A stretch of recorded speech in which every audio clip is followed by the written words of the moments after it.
بسم اللہ الرحمن الرحیم۔ سورۃ العلق، یہ سورہ مکۃ المکرمہ میں نازل ہوئی اور اکثر مفسرین کے نزدیک یہ سورت سب سے پہلے نازل ہوئی ہے، اور اس سورت کی 5 آیتیں یہ غار حرا میں نازل ہوئی ہیں۔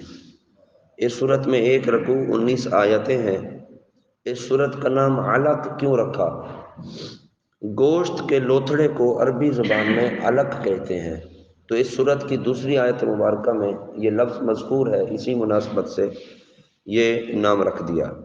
اور اس سورت کا ایک نام سورہ اقرا بھی ہے، اور یہ نام اس کی پہلی آیت میں کہ شروع میں یہ لفظ اقرا موجود ہے، اسی مناسبت سے یہ نام بھی پکارا جاتا ہے۔ اس سورت کا مرکزی مضمون یہ ہے کہ اس میں ابو جہل کی شدید مذمت بیان کی گئی۔ اس سورت کی ابتدا میں انسان کی تخلیق میں اللہ تعالیٰ کی حکمت بیان کی گئی اور اسے کمزوری سے قوت کی طرف منتقل فرمایا۔ قرات اور کتابت کی فضیلت بیان کی، یہ بتایا کہ انسان اللہ کی نعمتوں کا شکر ادا نہیں کرتا اور مال و دولت کی وجہ سے تکبر کرتا ہے۔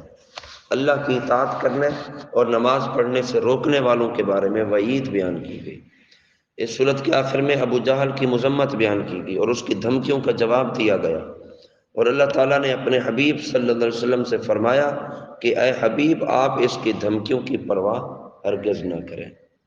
اور بھی بہت ساری باتیں جو آپ اس میں سنیں گے۔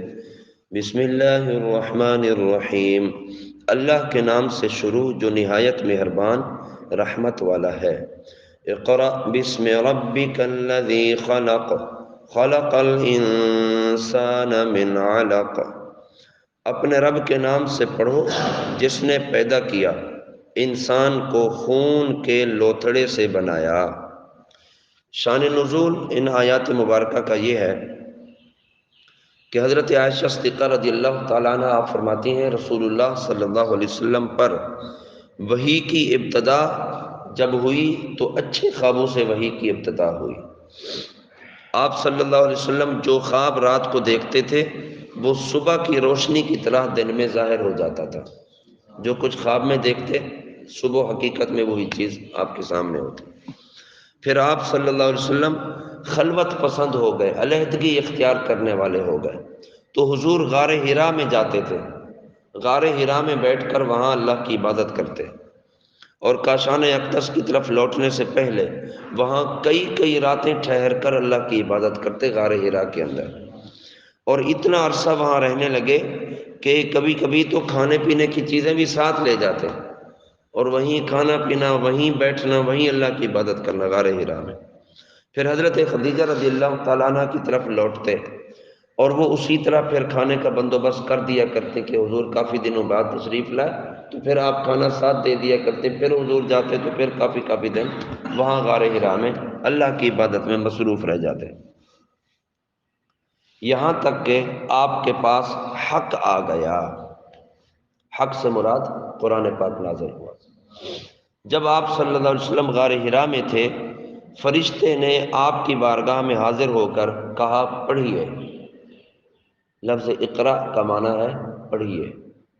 حضور اکرم صلی اللہ علیہ وسلم نے ارشاد فرمایا میں پڑھنے والا نہیں ہوں، تو اس نے مجھے زور سے پکڑ کر بڑے زور سے دبایا۔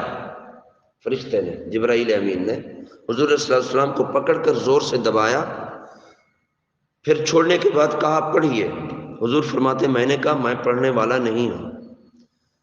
اس نے پھر پکڑ کر دبایا، پھر چھوڑا تو کہا پڑھیے۔ میں نے کہا میں پڑھنے والا نہیں ہوں۔ پھر اس نے مجھے پکڑا اور تیسری بار دبایا، اور پھر کہا کہ اقرا بسم ربک الذی خلق، اپنے رب کے نام سے پڑھیے جس نے آپ کو پیدا کیا ہے۔ پہلے کہتے رہے پڑھیے، پڑھو۔ 3 دفعہ حضور صلی اللہ علیہ وسلم نے فرمایا کہ میں پڑھنے والا نہیں ہوں، تو زور سے دبایا، اور دبانے کے بعد 3 دفعہ یہ عمل کیا۔ پھر بھی حضور نے فرمایا پڑھنے والا نہیں، تو پھر جبریل امین نے یہ آیت پڑھ کے سنائی کہ یعنی جو میں کہہ رہا ہوں پڑھیے، میں اپنی طرف سے نہیں کہہ رہا بلکہ اپنے رب کے نام سے پڑھیے۔ تو جب رب کا نام آیا تو پھر حضور اکرم صلی اللہ علیہ وسلم نے خود ہی تلاوت شروع فرما دی۔ تو اس سے حضور اکرم صلی اللہ علیہ وسلم کا علم ثابت ہوتا ہے کہ بعض لوگ کہتے ہیں نا کہ دیکھیں جناب آیات بینات تو جبریل امین لے کر آتے تھے، گویا کہ جبرائیل حضور کے استاد ہوئے، کیونکہ جبرائیل پڑھاتے تھے اور حضور پڑھتے تھے۔ اگر جبرائیل استاد ہوتے تو حضور پہلے سے پڑھنا شروع کر دیتے نا، نہیں، وہ اللہ کے حکم کے ماتحت تھے۔ رب العالمین کا جب نام آ گیا تو پھر جبریل پڑھائیں یا نہ پڑھائیں، جب اللہ کا نام آ گیا تو حضور خود بخود تلاوت کرنا شروع کر دیتے۔ تو کہا پڑھیے اپنے رب کے نام سے جس نے تمہیں پیدا کیا ہے اور انسان کو خون کے لوتھڑے سے پیدا کیا، پڑھو اور تمہارا رب ہی سب سے بڑا کریم ہے جس نے قلم سے لکھنا سکھایا، انسان کو وہ کچھ سکھایا جو وہ نہیں جانتا تھا۔ تو یہ وہ ابتدائی آیات ہیں، یعنی معلوماتی بات یہ ہے کہ قرآن پاک کی سب سے پہلے کون سی آیاتیں نازل ہوئیں، تو قرآن پاک کی سب سے پہلی آیات یہ 5 آیاتیں ہیں، سورہ علق کی ابتدائی 5 آیتیں، اقرأ بسم ربک الذی خلق، یہ سب سے پہلے نازل ہوئی۔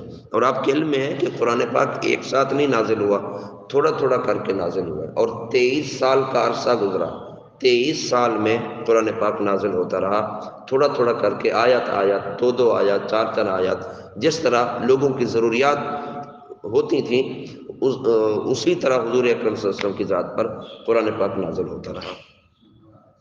تو اس آیت اور ان آیات مبارکہ کا ایک معنی تو یہ ہے کہ اپنے رب کے نام کا ذکر کرو جس نے تمام مخلوق کو پیدا کیا، اور دوسرا یہ ہے کہ اے حبیب آپ کی طرف جو قرآن نازل کیا گیا ہے اسے اپنے رب کے نام سے شروع کرتے ہوئے پڑھیں جس نے تمام مخلوق کو پیدا فرمایا ہے۔ تو سورت کی ابتدا میں بسم اللہ الرحمن الرحیم پڑھنا مستحب ہے، اور اگر سورت کی ابتدا نہیں، قرآن پاک کے درمیان سے آپ تلاوت کر رہے ہیں تو اس وقت بسم اللہ پڑھنا یہ مستحب ہوتا ہے۔ اگر تلاوت کرنے والا جو آیت پڑھنا چاہتا ہے اس کی ابتدا اللہ کے نام کے ساتھ ہے، جیسے هو اللہ الذی لا الہ الا هو، تو فرمایا اس صورت میں اعوذ باللہ پڑھنے کے ساتھ بسم اللہ پڑھنے کی تاکید ہے کہ لازمی طور پر تم نے بسم اللہ پڑھنی ہے۔ اگر تلاوت کرنے والا تلاوت کے درمیان میں کوئی دنیاوی کام کرتا ہے، کسی کام میں مشغول ہو جاتا ہے اور وہ کام چھوڑ کر پھر تلاوت کی طرف آتا ہے تو اعوذ باللہ بھی پڑھے گا اور بسم اللہ بھی پڑھے گا۔ اور اگر تلاوت کرنے والا کسی دینی کام میں مشغول ہے، یعنی وہ تلاوت کر رہا تھا، کسی نے آ کے سلام کر دیا تو اس نے سلام کا جواب دے دیا، یا اذان ہونے لگی تو قرآن پاک بند کر دیا، اذان کے بعد اب شروع کرنے لگا ہے، یا سبحان اللہ کہہ دیا یا کلمہ شریف پڑھ لیا، تو اب یہ ہے کہ اعوذ باللہ پڑھنے کی ضرورت نہیں، بسم اللہ الرحمن الرحیم پڑھے اور قرآن پاک کو شروع کر دے۔ اقرأ وربک الاکرم، پڑھو اور تمہارا رب ہی سب سے بڑا کریم ہے۔ دوبارہ پڑھنے کے حکم یہ تاکید کے لیے ہے، اور یہ بھی کہا گیا کہ دوبارہ قرات کے حکم سے مراد یہ ہے تبلیغ اور امت کی تعلیم کے لیے پڑھیے۔ پہلے کہا پڑھیے رب کے نام سے جس نے تمہیں پیدا کیا ہے، اور دوسری بار کہا کہ حضور پڑھیے تبلیغ کے لیے اور امت کی تعلیم کے لیے، کہ آپ کو یہ علم سونپ دیا گیا ہے کہ آپ نے اپنی امت کو تبلیغ کرنی ہے اور ان کی رہنمائی کرنی ہے، اس لیے پڑھیے۔